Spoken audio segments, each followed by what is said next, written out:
Prabowo tanggapi podcast yang sebut dirinya otoriter, kadang dongkol, tapi jadi koreksi diri. Presiden Prabowo Subianto menyinggung soal tayangan podcast yang menyebut dirinya otoriter. Presiden mengatakan sering mencatat apa yang dibahas dalam podcast tersebut. Hal itu disampaikan Presiden di lapangan Bayangkara, Mabes Polri, Jakarta, Rabu, 29 Oktober 2025. Presiden membantah apa yang disebutkan dalam podcast tersebut, terutama yang menyebut dirinya otoriter.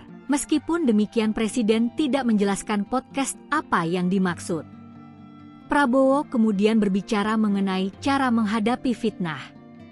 Menurut Presiden, jangan terlalu khawatir apabila mendapatkan fitnah. Prabowo mengaku dirinya dulu sempat terpuruk karena mendapatkan fitnah.